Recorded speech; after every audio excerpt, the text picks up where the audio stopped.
അസ്സലാമു അലൈക്കും വറഹ്മത്തുള്ളാഹി. അൽഹംദുലില്ലാഹ്. എന്തൊക്കെയുണ്ട് നിങ്ങളൊക്കെ വിശേഷങ്ങൾ? എല്ലാവർക്കും സുഖമല്ലേ? അൽഹംദുലില്ലാഹ്. എല്ലാവർക്കും വേണ്ടി ആത്മാർത്ഥമായിട്ട് തന്നെ അള്ളാഹിനോട് ദുആ ചെയ്യാറുണ്ട്.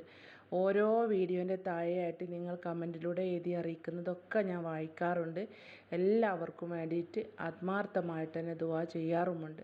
നമ്മുടെ ദുആകളൊക്കെ അള്ളാഹു സ്വീകരിക്കട്ടെ. ആമീൻ യാ റബ്ബൽ ആലമീൻ. അപ്പോൾ വാട്സപ്പിലൂടെ ആയിട്ട് ഇന്നലെ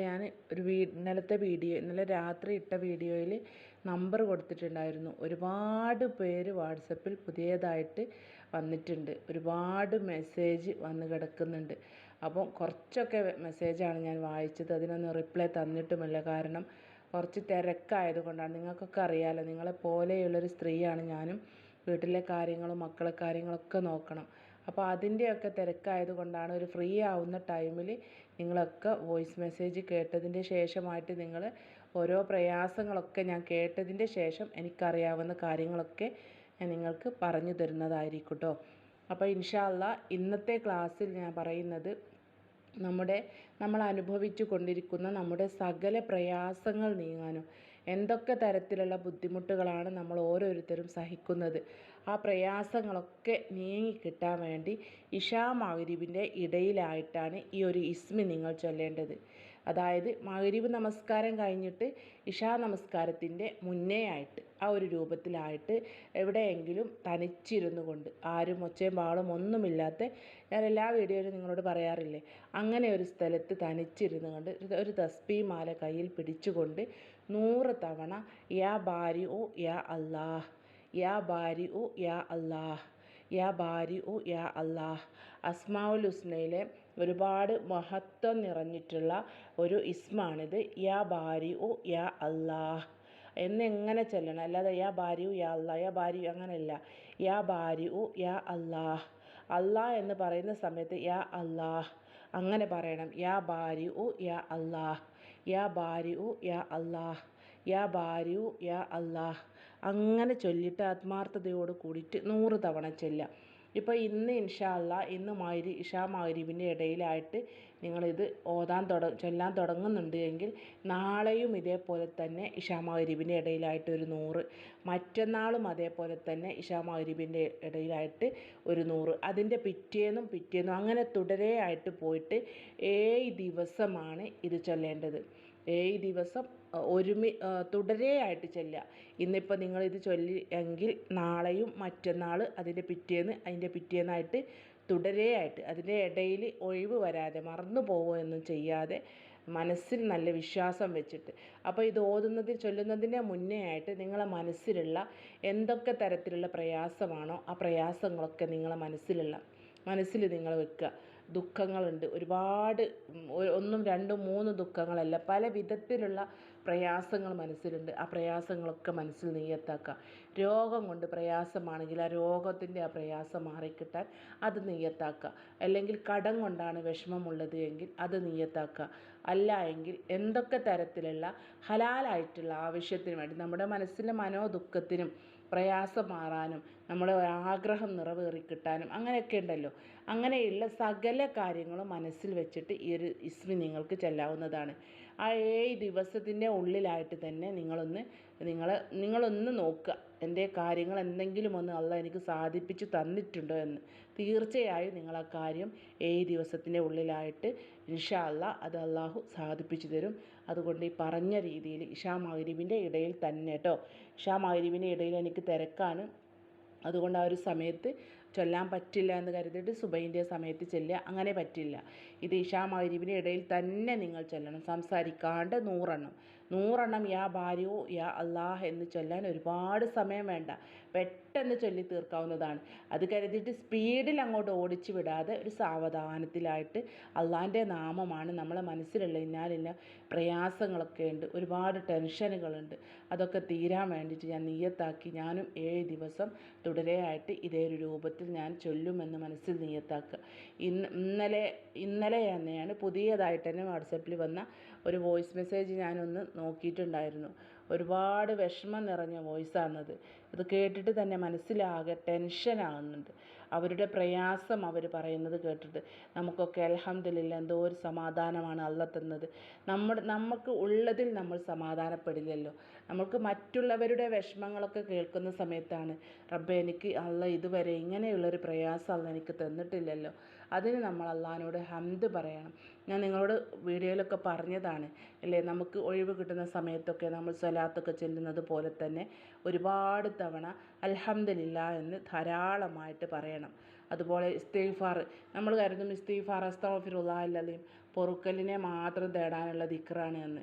നമ്മൾ ചെയ്ത തെറ്റുകുറ്റങ്ങൾ പൊറുക്കാൻ വേണ്ടിയിട്ട് മാത്രം ചൊല്ലാനുള്ള ദിക്റാണ് അസ്തഗ്ഫിറുല്ലാഹൽ അലീം എന്ന് കരുതുന്നവരുണ്ട് അല്ലേ. അത് മാത്രമല്ല, നമ്മുടെ ജീവിതത്തിൽ ഒരുപാട് വിജയങ്ങൾ വരാനും ഐശ്വര്യങ്ങൾ നിറയാനൊക്കെ ഈ ഒരു ഇസ്തിഗ്ഫാർ നമ്മൾ മുറുകെ പിടിച്ചാൽ അതിന് കഴിവുണ്ട്. അതുകൊണ്ട് കുറച്ചൊക്കെ ദിക്റുകളൊക്കെ ചൊല്ലുക. ഇപ്പോൾ ഈ പറഞ്ഞ ദിക്റ് ഓരോ ആവശ്യത്തിനും കാര്യങ്ങൾക്കും പ്രയാസം തീരാനും കടം വീടാനും ദുഃഖം മാറാനും അങ്ങനെ സകല മക്കളെ പ്രയാസത്തിനും അങ്ങനെയുള്ള എന്ത് കാര്യവും മനസ്സിലങ്ങോട്ട് നിയത്താക്കിയിട്ട് 7 ദിവസം ഇശാ മഗ്‌രിബിൻ്റെ ഇടയിലായിട്ട് 100 തവണ വെച്ചിട്ട് ഓരോ ദിവസം ചൊല്ലുക. ഇൻഷാ അല്ലാഹ് അള്ളാഹു അർഹമായിട്ടുള്ള പ്രതിഫലം നൽകി അനുഗ്രഹിക്കട്ടെ.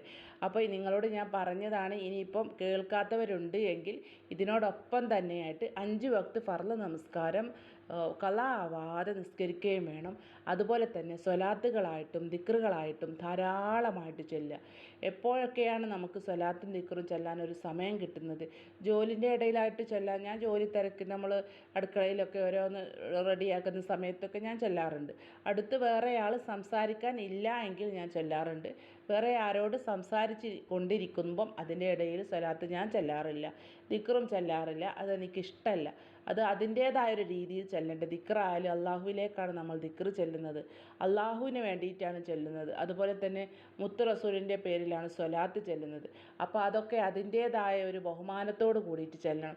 അപ്പോൾ ഒരുപാട് സംസാരിച്ച് അതിൻ്റെ ശേഷം കുറച്ച് ദിക്റല്ലോ, പിന്നെയും സംസാരിക്കുക, പിന്നെയും കുറച്ച് ദിക്റല്ല, ആ ഒരു രീതിയിൽ ചൊല്ലാണ്ട് നമ്മൾ അടുക്കളയിലൊക്കെ ഒറ്റയ്ക്ക് പാചകം ചെയ്യുന്ന സമയത്തൊക്കെ ആയിട്ട് അസ്തഗ്ഫിറുല്ലാഹൽ അലീം, അൽഹംദുലില്ലാ, സുബ്ഹാനല്ലാഹ്, അൽഹംദുലില്ലാ, അല്ലാഹു അക്ബർ, അതുപോലെ തന്നെ ലാ ഇലാഹ ഇല്ലല്ലാഹ്, സല്ലല്ലാഹു അലാ മുഹമ്മദ് സല്ലല്ലാഹു അലൈഹി വസല്ലം, സുബ്ഹാനല്ലാഹി വബിഹംദി, സുബ്ഹാനല്ലാഹിൽ അലീം.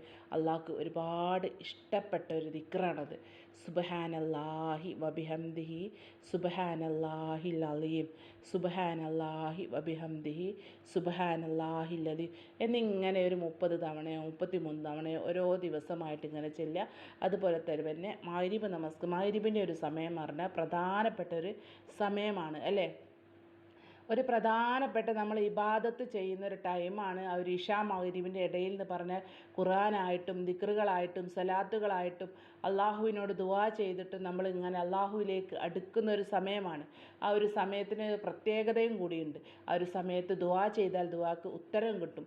അതിൽ വെള്ളിയാഴ്ച രാവോ തിങ്കളാഴ്ച രാവോ വരുന്ന സമയത്തായി അതിൻ്റെ ഇരട്ടി പ്രതിഫലം കിട്ടും. അപ്പോൾ ഞാൻ വെള്ളിയാഴ്ച രാവ് വരുന്ന സമയത്ത് മുത്ത് റസൂലിൻ്റെ പേരിൽ 3 യാസീൻ ഓതാൻ ഞാൻ നിങ്ങളോടൊക്കെ പറഞ്ഞിട്ടുണ്ട്. എൻ്റെ വീഡിയോ സ്ഥിരമായിട്ട് കാണുന്ന എൻ്റെ ഉമ്മമാർക്ക് അറിയാം. വെള്ളിയാഴ്ച രാവല്ലാത്ത ദിവസം എല്ലാ ദിവസവും മഗ്‌രിബ് നമസ്കാരം അങ്ങോട്ട് കഴിഞ്ഞിട്ട് ആ ഒരു മുത്ത് റസൂലിൻ്റെ പേരിലായിട്ട് ഒരു ഫാത്തിഹ ഓതിയിട്ട് അതിന് ശേഷം ഒരു യാസീൻ അങ്ങോട്ട് ഓതുക. എന്നിട്ട് നമ്മൾ ചെയ്യുന്ന കാര്യങ്ങൾ മുറുകെയായിട്ട് ചെയ്യുക. എല്ലാ ദിവസവും ഇതുപോലെ നിങ്ങൾ മുറുകെ പിടിക്കുക. ഓതാത്തവരുണ്ട് എങ്കിൽ എത്ര തിരക്കാണെങ്കിലും ആ മഗ്‌രിബ് നമസ്കാരം കഴിഞ്ഞിട്ട് മഗ്‌രിബിൻ്റെ ശേഷമുള്ള ദുആവും കഴിഞ്ഞ് നിസ്കാരപ്പായിൽ നിന്ന് നമ്മൾ എണീറ്റ് പോകുന്നതിൻ്റെ ശേഷമായിട്ട് നേരെ പോയിട്ട് ഖുർആൻ എടുക്കുക. എന്നിട്ട് അങ്ങോട്ട് ഇലാ ഹദറത്ത് റൂഹി മുഹമ്മദ് മുസ്തഫ സല്ലല്ലാഹു അലൈഹി വസല്ലം അൽ ഫാത്തിഹ എന്ന് വിളിച്ചിട്ട് മുത്ത് റസൂലിൻ്റെ പേരിൽ അങ്ങോട്ട് ഫാത്തിഹ ഓതിക്കോളി. അത് കഴിഞ്ഞിട്ട് സൂറത്തുകളുണ്ടല്ലോ, ഖുൽ ഹുവല്ലാഹു അഹദും, ഖുൽ ഔദു ബിറബ്ബിൽ ഫലക്കും, ഖുൽ ഔദു ബിറബ്ബിൻ നാസും ഓതിയിട്ട് ഔദു ബിസ്മി ഓതിയിട്ട് യാസീൻ അങ്ങോട്ട് ഓതുക. ഇതുപോലെ നിങ്ങളുടെ ജീവിതത്തിൽ നിങ്ങൾ മുറുകെ പിടിക്കുക. കേൾക്കാത്തവർക്കായിട്ടാണ് ഞാൻ വീണ്ടും ഇത് പറയുന്നത്. കാരണം ഇത് പറഞ്ഞത് കേട്ടിട്ട് ഒരുപാട് പേര് എന്നോട് വാട്സപ്പിലൂടെ പറഞ്ഞതാണ്, ഇത്ത പറഞ്ഞ് തന്നതിൻ്റെ ശേഷമായിട്ട് ഇതുപോലെ ഞാനിപ്പം ഒരു 3 ആഴ്ചയായി ഓതിപ്പോരുന്നുണ്ട്. മനസ്സിനൊക്കെ ഒരു സമാധാനമുണ്ട്. കുറേയൊക്കെ കാര്യങ്ങൾ റാഹത്തായി കിട്ടുന്നുമുണ്ട്. വിഷമങ്ങളൊക്കെ നീങ്ങുന്നുണ്ട്. അതുപോലെ തന്നെ ഭർത്താവിന് എന്നോടിപ്പം സംസാരിക്കുന്നുണ്ട്. അല്ലെങ്കിൽ ഞങ്ങൾ ഭക്ഷണം കഴിക്കൽ ഒരുമിച്ചല്ലായിരുന്നു. ഞാൻ ഭക്ഷണം കഴിക്കുക എന്ന് വിളിച്ചാൽ നീ കഴിച്ചോ, ഞാൻ പിന്നെ കഴിച്ചോളാം എന്ന് പറയുമായിരുന്നു. ഇപ്പം ഭക്ഷണം കഴിക്കല്ലേ എന്ന് ചോദിച്ചിട്ട് എന്നോട് എൻ്റെ അടുത്തേക്ക് വന്നിരിക്കും. ഒപ്പരം ഇരുന്ന് ഞങ്ങൾ ഭക്ഷണം കഴിക്കാറുണ്ട്. അതുപോലെ ഞങ്ങൾ ഒരുമിച്ച് നിസ്കരിക്കുന്നുണ്ട്. അതൊന്നും എൻ്റെ ഭർത്താവിനില്ലായിരുന്നു. ഞാനിങ്ങനെ അള്ളാഹിനോട് ഞാനിങ്ങനെ ദുആ ചെയ്യാറുണ്ട്. അതുപോലെ തന്നെ വെള്ളിയാഴ്ച രാവൊക്കെ ഞാൻ മുത്ത് റസൂലിൻ്റെ പേരിലായിട്ട് പറഞ്ഞ പോലെ 3 യാസീൻ ഒരുമിച്ചിരുന്ന് അത് ഓതിക്കഴിഞ്ഞതിന് ശേഷം എൻ്റെ മനസ്സിലുള്ള വിഷമം ഞാൻ അള്ളാഹിനോട് പൊട്ടിക്കരഞ്ഞ് ദുആ ചെയ്തിട്ടുണ്ടായിരുന്നു. അള്ളാഹ് എൻ്റെ പ്രാർത്ഥന സ്വീകരിച്ചതായിരിക്കും എനിക്കൊരുപാട് സന്തോഷമായിട്ടോ. എനിക്കിനി വേറെ ഒന്നും വേണ്ട, എൻ്റെ ഭർത്താവിന് എന്നോട് ഇഷ്ടം ഇത് നിലനിന്ന് പോകണം, അതിന് ദുആ ചെയ്യണമെന്നൊക്കെ. അൽഹംദുലില്ലാ. അപ്പോൾ ഒരുപാട് പേർക്ക് ഇത് മാത്രമല്ല വേറെയും ഒരുപാട് ഉമ്മമാർ പറഞ്ഞിട്ടുണ്ട്. പണം കിട്ടാനുള്ളത് പൈസ കിട്ടി ഒരുപാട് വിഷമിച്ചിരുന്ന സമയത്താണ് ഇത്താൻ്റെ വീഡിയോ കണ്ടത്. വെള്ളിയാഴ്ച രാവിലെ മുത്ത് റസൂലിൻ്റെ പേരിൽ ഒരുമിച്ചിട്ട് 3 യാസീൻ ഓതാൻ പറഞ്ഞില്ലേ, അത് ഞാൻ ഒരുമിച്ചിരുന്ന് ഓതി. അതിൻ്റെ ശേഷം ഞാൻ ദുആ ചെയ്ത് പണം തരില്ല എന്ന് പറഞ്ഞവർ തന്നെ പണം എൻ്റെ കയ്യിലുണ്ട്, ഇത്ര ഡേറ്റിനുള്ളിൽ നിങ്ങൾ അടച്ചു തന്നാൽ മതി എന്ന് പറഞ്ഞ് എനിക്ക് ഗൂഗിൾ പേയിലായിട്ട് അയച്ചു തന്നിട്ടുണ്ട്. അങ്ങനെ ഒരുപാടുണ്ട്. 1 2 അല്ല, ഒരുപാട് ഞാൻ മറന്നു പോയതാണ്. വോയിസ് മെസ്സേജായിട്ട് അപ്പോൾ കേൾക്കുന്നതല്ലേ. പിന്നെ അങ്ങനെയുള്ള പ്രധാനപ്പെട്ട ഓരോ കാര്യങ്ങളൊക്കെ ഈ ടെൻഷനുള്ള കാര്യങ്ങളൊക്കെ പറയുന്ന സമയത്ത് അതെൻ്റെ മനസ്സിലുണ്ടാവും. എനിക്ക് ഭയങ്കര ടെൻഷനാണ്. വേറെ ഒരാളെ വിഷമങ്ങൾ പറയുന്ന സമയത്ത് അത് കേൾക്കുമ്പോൾ എനിക്കുണ്ടാവും ഒരുപാട് ടെൻഷനും പ്രയാസമൊക്കെ ഉണ്ടാവും. പക്ഷേ വേറെ ഒരാളുടെ കാര്യം കരഞ്ഞുകൊണ്ടൊക്കെ ഒരുപാട് ഉമ്മമാർ സഹോദരിമാർ എന്നോട് ഓരോ ടെൻഷനുള്ള കാര്യങ്ങളൊക്കെ പറയാറുണ്ട്. അത് കേൾക്കുമ്പോൾ എനിക്ക് ഭയങ്കര ടെൻഷനാണ് കേട്ടോ. പിന്നെ കുറച്ച് നേരത്തെ എനിക്ക് മനസ്സിലെന്തോ മാതിരിയാണ്. ഞാൻ അള്ളാഹിനോട് ആത്മാർത്ഥമായിട്ട് തന്നെ ദുആ ചെയ്യാറുണ്ട്. റബ്ബേ, അവരുടെ പ്രയാസം നീ മാറ്റി കൊടുക്കണേ, സമാധാനമുള്ള ജീവിതം അവർക്കൊക്കെ നീ കൊടുക്കണേ എന്ന് അള്ളാഹിനോട് ഞാൻ പൊട്ടിക്കരഞ്ഞോണ്ട് തന്നെ ദുആ ചെയ്യാറുണ്ട്. എനിക്ക് ഭയങ്കര ടെൻഷനാണ്. വേറെ ഒരാളുടെ ടെൻഷൻ അതൊക്കെ അവർ കരഞ്ഞോണ്ടാണ് ഒരുപാട് സഹോദരിമാർ അവരുടെ ടെൻഷനൊക്കെ പറയാറുള്ളത്. അപ്പോൾ ഞാനിപ്പോൾ നിങ്ങളോട് പറഞ്ഞത് 5 വക്ത് നിസ്കാരം മുറുകെ പിടിക്കുക. അതായത് കള ആവാതെ എവിടെ പോയാലും എല്ലാ സൗകര്യവും ഇപ്പോൾ ഉണ്ടല്ലോ. സ്ത്രീകൾക്ക് നിസ്കരിക്കാനുള്ള പള്ളിയൊക്കെ ഇപ്പോൾ ഉണ്ട് അല്ലേ. സ്ത്രീകൾക്കായിട്ട് നിസ്കരിക്കാനുള്ള പള്ളിയും സ്ഥലവും കാര്യങ്ങളൊക്കെ ഇപ്പോൾ ഉണ്ട്. അപ്പോൾ നിസ്കാരം കളാക്കാതെ നോക്കുക. എന്നിട്ട് അള്ളാഹിനോട് ദുആ ചെയ്യുക, അള്ളാഹുവിലേക്ക് ദിക്ർ ചെല്ലുക, മുത്ത് റസൂലിൻ്റെ പേരിലായിട്ട് സ്വലാത്ത് ചെല്ലുക. അങ്ങനെയായിട്ട് അള്ളാഹുവുമായിട്ട് കൂടുതലായിട്ട് അടുക്കുക.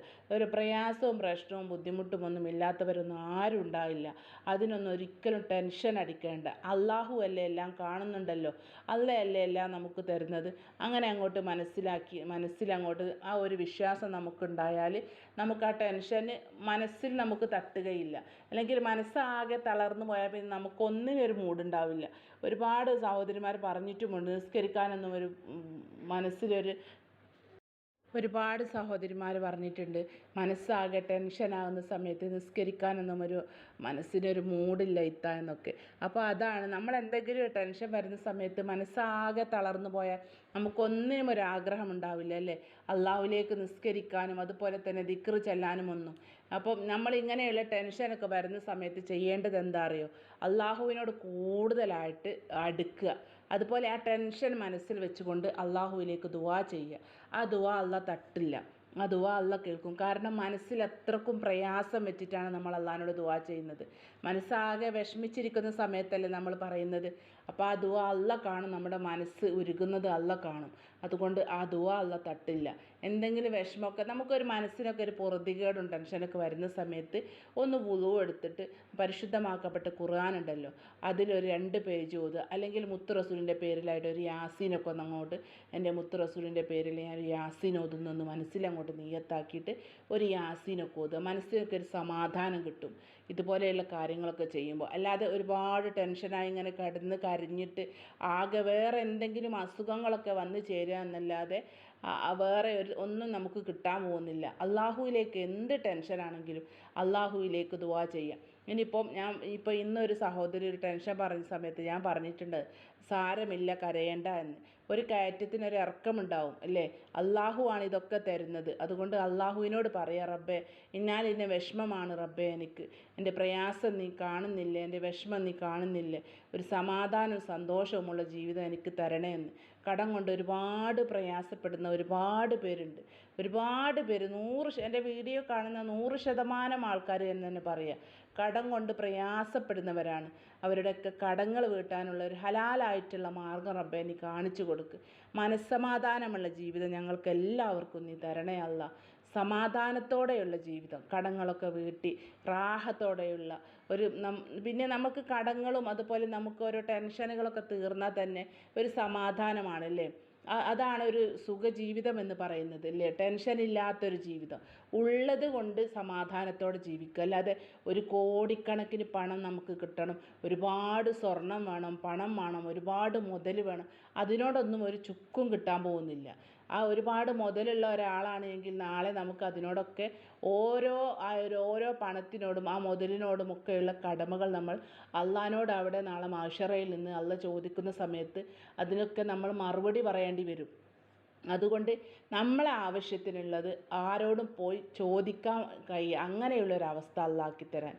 എനിക്ക് ഇത്ര പൈസൻ്റെ ആവശ്യം ഉണ്ടായിരുന്നു, കുറച്ച് പൈസ തരുമോ, എനിക്ക് പൈസ വേണ്ടിയിരുന്നു, കുറച്ച് തരുമോ, അങ്ങനെ ചോദിക്കേണ്ട, ഒരാളെ മുന്നിൽ പോയി കൈ നീട്ടേണ്ട ഗതികേട് അള്ളാഹു നമുക്ക് ആർക്കും തരാതിരിക്കട്ടെ. നമ്മുടെ കടങ്ങളൊക്കെ അള്ളാഹു വീട്ടി തരട്ടെ. ഉള്ള ജീവിതം സമാധാനവും സന്തോഷവുമുള്ള ഒരു ജീവിതമാക്കി തരട്ടെ.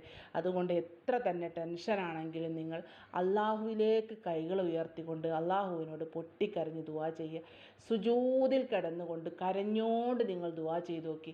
ഒരു തഹജ്ജുദിൻ്റെ സമയത്തൊക്കെ ഒന്ന് എണീറ്റിട്ട് 2 റക്അത്ത് സുന്നത്ത് നിസ്കരിച്ചിട്ട് ആ സുജൂദിൽ കിടന്നുകൊണ്ട് അള്ളാഹിനോട് കരഞ്ഞോണ്ട് പറയാം, റബ്ബേ എൻ്റെ ദുആ നീ കേൾക്കല്ല, നീ അല്ലാതെ എനിക്ക് ആരുമില്ല റഹ്മാനെ, ദുആ തട്ടിക്കളയല്ല അല്ല, നീ കേൾക്കാതിരിക്കല്ല അല്ല, ഞാൻ എന്തെങ്കിലും ചെയ്ത തെറ്റ് കുറ്റങ്ങളുണ്ടെങ്കിൽ നീ ദുആ എന്നെ കേൾക്കാതിരിക്കല്ലേ അല്ല, നീ പുറത്ത് മാപ്പാക്കി തരണേ അല്ല, എൻ്റെ പ്രയാസം നീ തീർത്ത് കൊണ്ടാ അല്ല എന്ന് അള്ളാഹിനോട് മണിക്കൂറുകളോളം അല്ലെങ്കിൽ ഒരു അരമണിക്കൂർ സുജൂദിൽ കടന്നുകൊണ്ട് നിങ്ങളൊന്ന് ദുആ ചെയ്തു നോക്കി.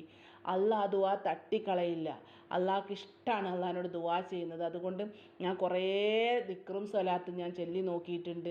ഞാൻ കുറേ ഖത്തം തീർത്ത് നോക്കി, സ്വലാത്ത് ലക്ഷക്കണക്കിന് ഞാൻ ചൊല്ലി നോക്കിയിട്ടുണ്ട്. എനിക്ക് ഇതുവരെ ഒരു ഫലവും കിട്ടിയിട്ടില്ല എന്ന് പറഞ്ഞ് അതൊക്കെ നിർത്തി വെച്ചിട്ട് ഒരു ഇബാദത്തും ചെയ്യാതെ ഇരിക്കുന്ന സമയത്ത് അതിലേറെ ചിലപ്പം സുഖം തരുമല്ല, സമാധാനമുള്ള ജീവിതമായിരിക്കും തരിക നിസ്കരിക്കാത്തവർക്കൊക്കെ. പക്ഷേ ഒരു പിടുത്തം അല്ല പിടിക്കും, അത് ഉറപ്പാണ്. അത് വല്ലാത്തൊരു പിടുത്തം തന്നെയായിരിക്കും. നമ്മളൊക്കെ അള്ളാഹു അതിൽ നിന്ന് കാത്തു രക്ഷിക്കട്ടെ.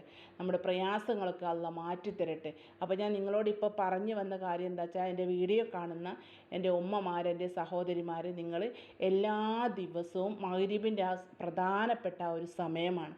ആ ഒരു സമയം നമ്മൾ നിസ്കാരം മഗ്‌രിബ് കഴിഞ്ഞതിൻ്റെ ശേഷമായിട്ട് മുത്ത് റസൂലിൻ്റെ പേരിലായിട്ട് ഒരു യാസീൻ നിർബന്ധമായിട്ട് ഓതുക. അത് കഴിഞ്ഞിട്ട് നമ്മൾ സ്ഥിരമായിട്ട് ചെയ്യുന്ന കാര്യങ്ങളൊക്കെ ചെയ്യുക. അതുപോലെ തന്നെ സ്വലാത്തും ഒരു 100 സ്വലാത്തോ 1000 സ്വലാത്തോ എങ്കിലും നിങ്ങൾക്ക് കഴിയുന്ന ഒരു സ്വലാത്ത് നിത്യേന ചെല്ലാൻ നോക്കുക. ദിവസവും ചെയ്യുന്ന കാര്യം മരണം വരെ മുറുകെ പിടിക്കുക. അതാണ് വേണ്ടത്. അല്ലാണ്ട് കുറച്ച് ദിവസം ലക്ഷങ്ങൾ സ്വലാത്ത് ചൊല്ലിയിട്ട് പിന്നെ കുറച്ച് ദിവസം സ്വലാത്തുമില്ല ദിക്റുമില്ല ആ ഒരു രീതിയിലല്ല പറയുന്നത്. മുറുകെ പിടിക്കുക. നിങ്ങളുടെ ജീവിതത്തിൽ മാറ്റം വരും, ഉറപ്പാണ്. നിങ്ങൾ സഹിക്കുന്ന വേദനകളെല്ലാം അള്ളാഹു തീർത്തു തരും.